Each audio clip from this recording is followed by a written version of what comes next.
Hello, everybody, and welcome to today's live stream, which is a favourite subject of mine.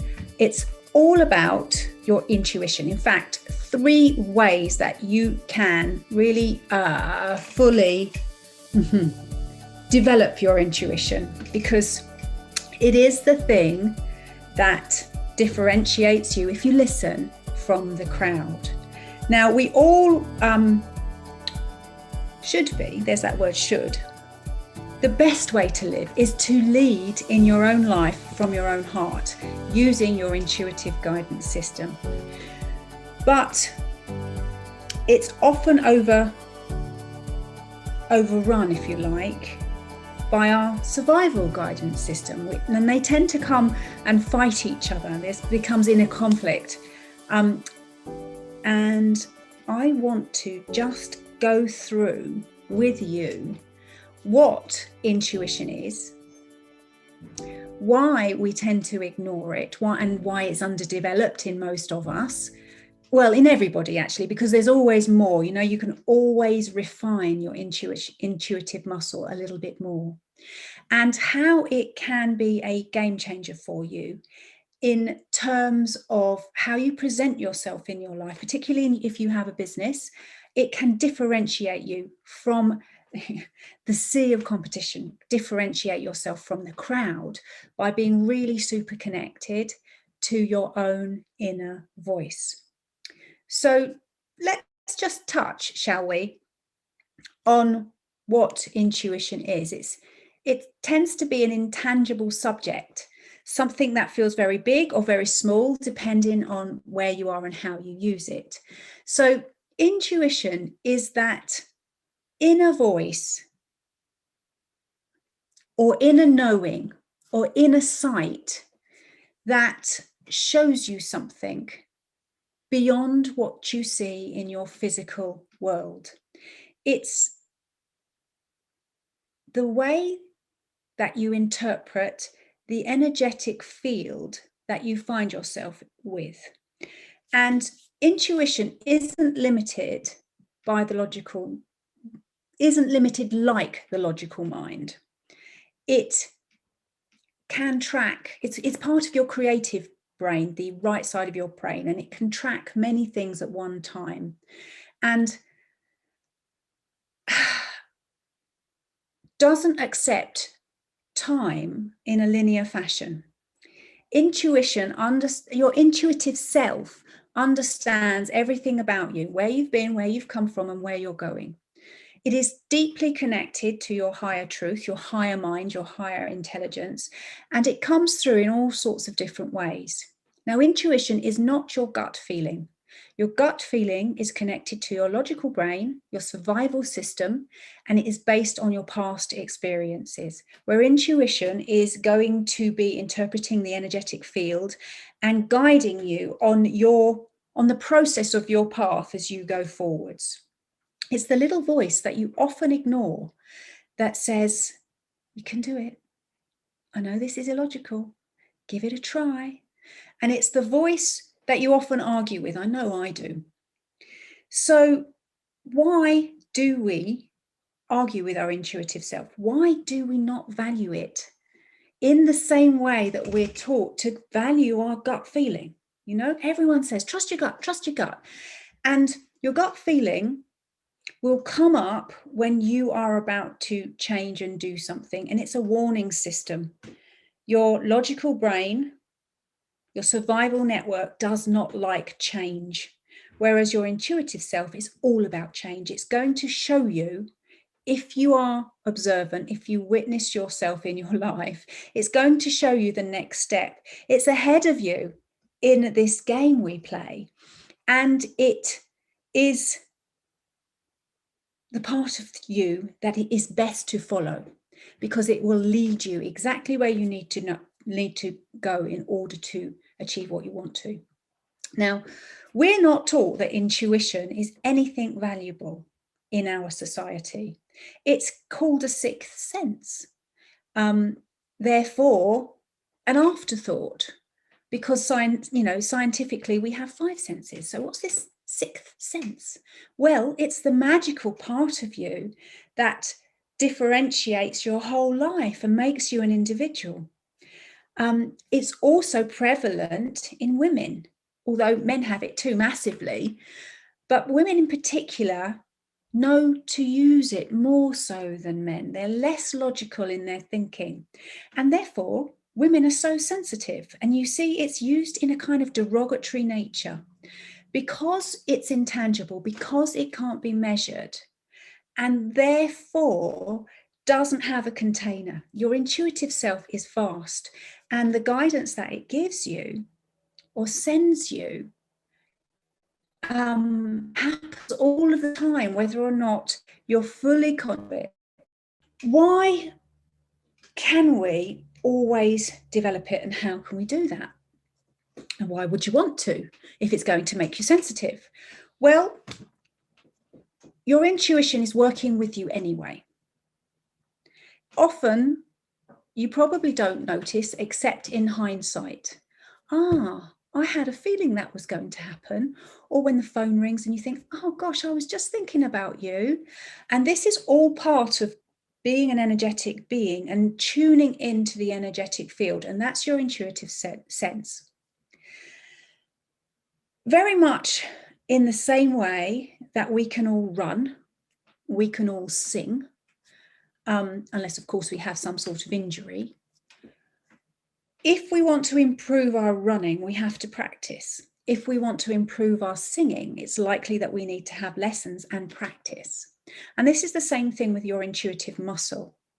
You need to be able to open your creative mind, your curiosity, your state of wonder of the world, and allow yourself time to notice what you receive. Now, your intuitive self will be sending you messages all of the time in the field around you via people who come and say, oh, I don't think that's a good idea, or, oh, that's an amazing idea, via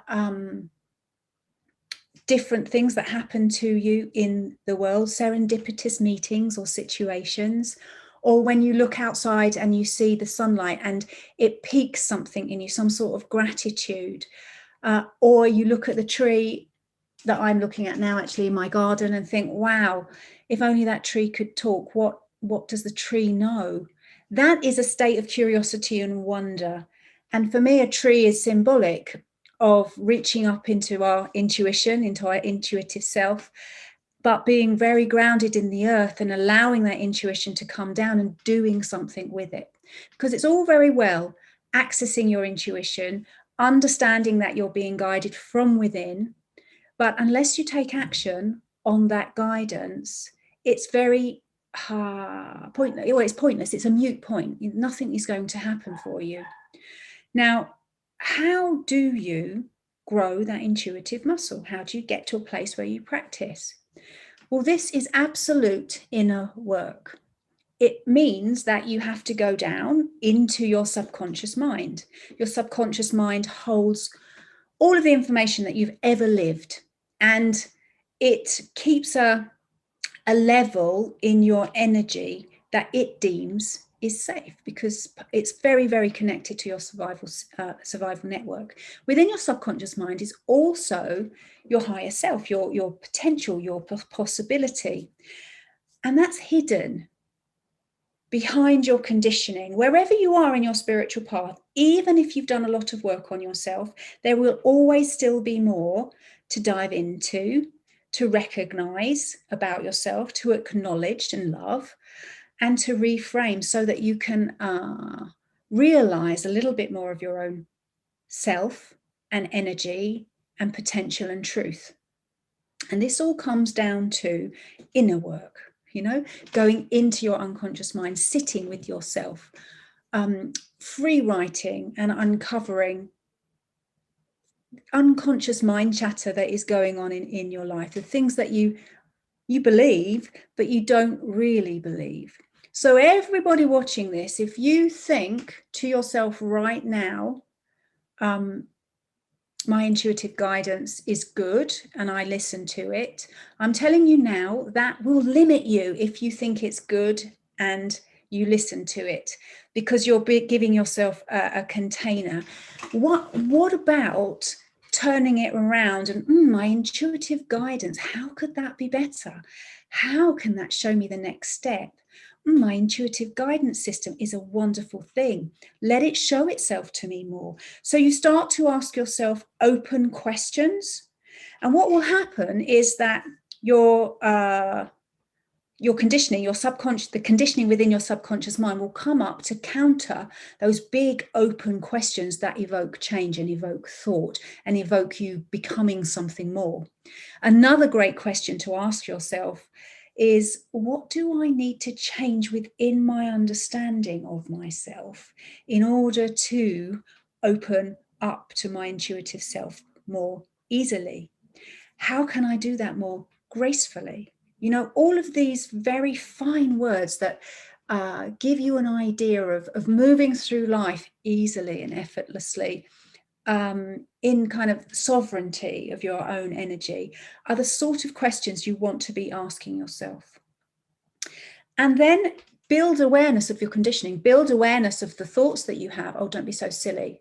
You can't do that. Everyone's going to think you're mad if you talk about your intuition all of the time. Everyone will definitely think you're absolutely barking crazy if you follow your intuition all of the time, because you've got no scientific proof that it matters. And perhaps that's not the way everybody else does it. Well, good. The way everybody else does it is up to them. Leaning into your intuitive self, understanding who you are and why you're here, and being curious about where you're going, means that you're going to differentiate yourself from the crowd. It means that your energetic self, the energy that vibrates from your heart, is going to be seen more fully. And that's the whole point. Now, the other way to uncover any conditioning and connect to your potential is to go into altered states of consciousness, to go into a shamanic journey, or a consciousness journey as we call it in EBM, and to allow your mind to open up to the possibility of coming into contact with your intuitive self. Now, your intuitive self may well show up in some sort of symbolic form: a beautiful woman, a magician, I don't know, a guy in a cape, an animal. And if that happens, you know you're onto it. Also, if you do take yourself into a deep meditative state, into embark upon a journey towards your intuitive self, and nothing happens, this is an indication to start to write: what am I avoiding about my intuitive self? What's dangerous about my intuitive self? Why do I disconnect from my intuitive self? Why am I not listening to my intuitive self? And ask yourself all of these different questions. And what I'm going to do with you today is I'm going to give you an idea of how you can connect and allow your intuition to be a little louder in your mind, be a little bit more frequent in your vibration. So if you are watching me or you're coming in on the replay, now's the time to turn off all of your devices and sit down comfortably with your feet on the floor and your back up straight, and just close your eyes and allow your consciousness, your awareness, to come down into your midline. That's your midline, which is your spine, your central nervous system and your brain, and the pathway of your chakras. You're sitting on your base and you have your crown on the top of your head. And just allow your energy to come collect into your midline. In fact, you can call it from wherever it is in your life, you know, from the kids, from the shopping list, from the housework, from your business. Bring it back into your body, into your own dominion, and allow it to settle. Feel your breath. That reflexive life force that comes to you every moment and brings change with every single movement of your body. And just for a minute, we're just going to sit in gratitude for everything that you have now. Allow your heart to open. And then as you become aware behind your mind's eye, you'll notice the darkness of your consciousness. You'll notice that you are observing yourself. And let that space behind your eyes open a little more. And notice how you feel as you observe that happening. We're in the back of your third eye. We're going to look for insight. Now, in the darkness of your consciousness, you see just in the distance a white light that's spiraling, coming towards you and growing and morphing as it does. And as it morphs and grows, it presents itself to you in a form, offering you intuitive insight for your life. Now, it may be that you just settle and observe at this moment and acknowledge, give thanks for this part of yourself. Or it may be that you reach out and connect. Or it may be that you sit in wonder at how amazing you are. Your intuitive self works outside of your expectations and outside of your outcomes, outside of your achievements. It works along the process of your path. It has no time. It's outside time. It's consciousness and energy specifically connected to you in your own individual sacred nature. And there is such beauty in that. No one else will get insight like you do. No one else will live as you do. No one else will feel as you do. And the connection that you have to your intuitive self will only strengthen through you taking time, being curious, observing yourself, and growing ever aware of your conditioning, your patterns, and who you want to become. So in this moment, invite your intuitive self, in whatever form it's shown up as, to show you an idea of what you will become, your potential. And accept whatever you're shown, accept what comes. It will be yours. Even if you don't understand it right now, even if you get nothing right now, it will unfold and be shown to you when you're ready.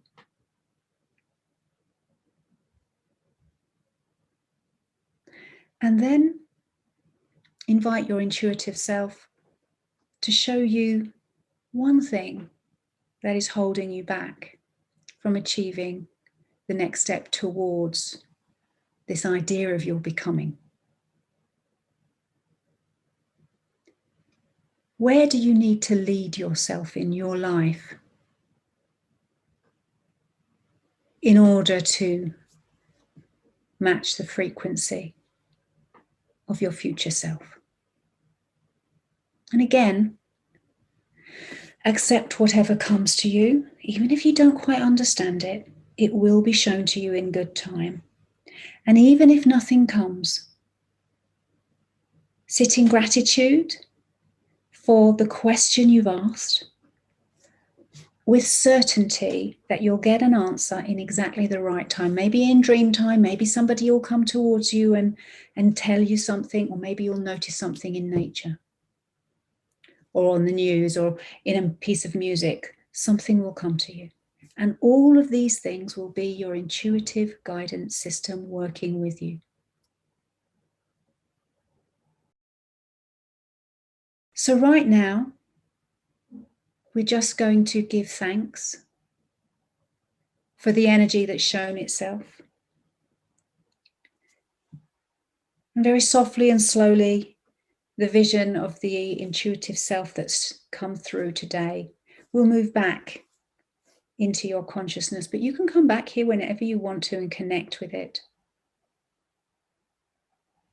You're once more in the darkness of your third eye, behind your eyes, and you are just allowing yourself to observe your inner world. And then once more, you connect with your midline, your physical body, and your breath. You feel your feet on the floor. And then when you're ready, you can open your eyes and come back to this place and this time.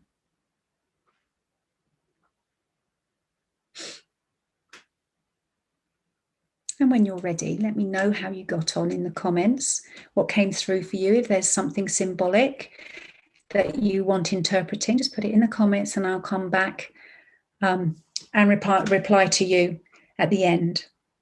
Now, just to reiterate, your intuitive self is not your gut feeling. It's the inner voice that is very calm. We tend to ignore it because of cultural conditioning around it being something insignificant. It's massively significant in your life and will help you lead yourself towards your future. It will differentiate you from a sea of sameness, and it will allow you to speak your truth. You access it by practicing with it. You look at your conditioning and see what's holding you back. You look at your potential and where you want to go, your becoming, and you ask yourself, what do you need to be in order to go towards it? You get curious about bigger questions for your life, and you are not attached to outcome or achievement or a time frame, because that is not how we work with intuition. You build your own self-awareness and you sit in altered states of consciousness and journey to connect with that energy of yourself. And I think that's a few more than 3 ways, which is what I said, but once I get going, I get going. So I hope that you've enjoyed that. Intuitive self, opening to your intuition for your life and for your business is a favorite theme of mine. It's something that I see my own clients use over and over again to double their income, to hit multiple 6 and 7 figures in their business without doing more work, by paring things back and allowing them to lean in and surrender to the process of the path of who they are going to become. So I hope you've enjoyed that. And if you want to find out more about me, you can find me on sarahnegus.com, www.sarahnegus.com, or you can email me at sarah@sarahnegus.com. I will see you again very soon, and thanks for watching. Bye, guys.